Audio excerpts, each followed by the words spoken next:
দেখছেন সংবাদ সারাদিন, জহিতা রয়েছে আপনাদের সঙ্গে। বিজেপি বিধায়ক হিরণ চট্টোপাধ্যায়ের বিরুদ্ধে স্বাধিকার ভঙ্গের প্রস্তাব আনেন রাজ্যের মন্ত্রী চন্দ্রিমা ভট্টাচার্য। তথ্য প্রমাণ বিচার করে হিরণকে সতর্ক করলেন বিধানসভার অধ্যক্ষ। ভবিষ্যতে ভিত্তিহীন অভিযোগ থেকে বিরত থাকার পরামর্শ অধ্যক্ষের। আপনাদের জানিয়ে রাখবো, হিরণ চট্টোপাধ্যায় তার বিরুদ্ধে স্বাধিকার ভঙ্গের অভিযোগ তোলা হয়েছে। ঠিক প্রস্তাব আনেন রাজ্যের মন্ত্রী চন্দ্রিমা ভট্টাচার্য। বিজেপি বিধায়ক হিরণ চট্টোপাধ্যায়ের বিরুদ্ধে স্বাধিকার ভঙ্গের প্রস্তাব। আর এ নিয়ে হিরণ চট্টোপাধ্যায় তিনি ঠিক কি বলেছেন আপনাদের শোনাবো।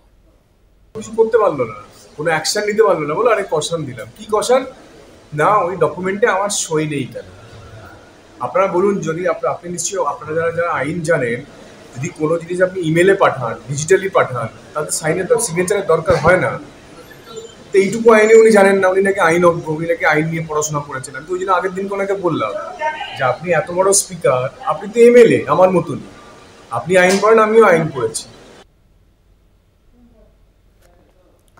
আপনারা শুনলেন যে হিরণ চট্টোপাধ্যায় তিনি কি জানাচ্ছেন। আপনাদের জানিয়ে রাখবো, বিজেপি বিধায়ক হিরণ চট্টোপাধ্যায়ের বিরুদ্ধে স্বাধিকার ভঙ্গের প্রস্তাব আনেন চন্দ্রিমা ভট্টাচার্য। আমাদের সঙ্গে টেলিফোন লাইনে রয়েছেন আমাদের প্রতিনিধি দেবাশিস। দেবাশিস, কি জানা যাচ্ছে, কি কারণে বিজেপি বিধায়ক হিরণ চট্টোপাধ্যায়ের বিরুদ্ধে স্বাধিকার ভঙ্গের প্রস্তাব আনা হয়েছে? দেখো, এর আগেই আমরা দেখেছি যে যখন বাজেট আলোচনা ছিল, সেই সময় কিন্তু মেদিনীপুরের বিধায়ক হিরণ চট্টোপাধ্যায়, বিজেপির বিধায়ক, এটি বক্তব্য রাখেন, যে ক্ষেত্রে বেশ কিছু পরিসংখ্যান দিয়ে তিনি যেটা জানিয়েছিলেন যে এখানে যে রাজ্য সরকার যে অ্যাওয়ার্ড পায়, সেই অ্যাওয়ার্ড, বিশেষত স্কচ অ্যাওয়ার্ড, স্বাস্থ্যক্ষেত্রে যে অ্যাওয়ার্ড দিয়ে থাকে, সেই অ্যাওয়ার্ড পয়সা দিয়ে কেনা হয়েছে, এমনটাই কিন্তু তিনি অভিযোগ করেছিলেন। এবং সেই অভিযোগের পরিপ্রেক্ষিতেই কিন্তু সেই সময় সেখানে স্বাস্থ্য দপ্তরের প্রতিমন্ত্রী যিনি আসেন, ভারপ্রাপ্ত মন্ত্রী চন্দ্রিমা ভট্টাচার্য একটি স্বাধিকার ভঙ্গের একটি নোটিশ আনেন এবং সেটা অধ্যক্ষ গ্রহণ করেন। এবং সেই অধ্যক্ষ গ্রহণ করার পরে কিন্তু বলেছিল আগামী ফেব্রুয়ারি মাসের 24 তারিখের মধ্যে সেই সংক্রান্ত তিনি যে তথ্য বলছেন, সেই তথ্য সভায় পেশ করার জন্য।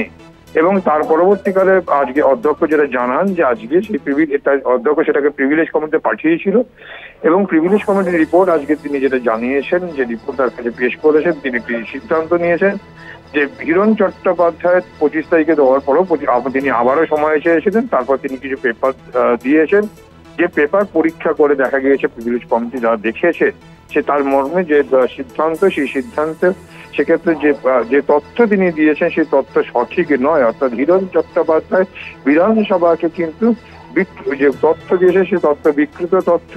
এটি যেটা করা হয়েছে যে পরিসংখ্যানে, সেটা হচ্ছে প্রত্যেকটি ক্ষেত্রে অ্যাওয়ার্ডের জন্য একটি রেজিস্ট্রেশন ফিস লাগে।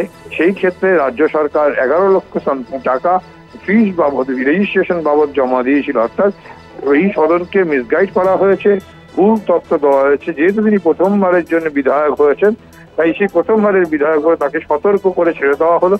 এবং কিন্তু তার যে কন্ডিশন, যেটা বললেন অধ্যক্ষ, যে তাকে তার মন্তব্য, অর্থাৎ তিনি যে কথা বলেছেন যে রাজ্য সরকার পয়সা দিয়ে নেয়, পুরস্কার নেয়, সেটা যে তিনি তার বক্তব্য, সেই বক্তব্য তাকে তুলে নিতে হবে। এবং এর পাশাপাশি ভবিষ্যতে এই ধরনের যাদের না কোনো মন্তব্য করেন তথ্য প্রমাণ ছাড়া, তার থেকে যেন বিরত থাকেন বলে অধ্যক্ষ জানান। অর্থাৎ বলা যেতেই পারে যে একাধিকবার আমরা দেখেছি বিভিন্ন ক্ষেত্রে যে বিধায়করা বলেন, উত্তর দেন, এবং সেক্ষেত্রে কিন্তু প্রমাণ সাপেক্ষে সে উত্তর দিতে হয়, প্রমাণ দিতে হয়। এবং সেক্ষেত্রে হিরণ চট্টোপাধ্যায়ের ক্ষেত্রেও কিন্তু তেমনটাই কিন্তু স্বাধিকার ভঙ্গের যখন অভিযোগ এসছে, যে সঠিক তিনি তথ্য দেননি, সরকার পক্ষ থেকে চন্দ্রিমা ভট্টাচার্য তিনি জানিয়েছিলেন, যা প্রিভিলেজ কমিটিতে গিয়েছিল। এবং সেই তা নিয়ে কিন্তু স্পিকার তার অধ্যক্ষ তার সিদ্ধান্ত করা জানায়। অর্থাৎ প্রথমবারের বিধায়ক বলে হিরণকে সতর্ক করে ছেড়ে দেওয়া হলো। যে মন্তব্য তিনি করেছিলেন সেই মন্তব্য তাকে প্রত্যাহার করতে হবে এবং পাশাপাশি ভবিষ্যতে এই ধরনের কাজ যাতে বিরত থাকে তার কারো নির্দেশ দেন। একেবারে সঙ্গে থাকো দেবাশিস।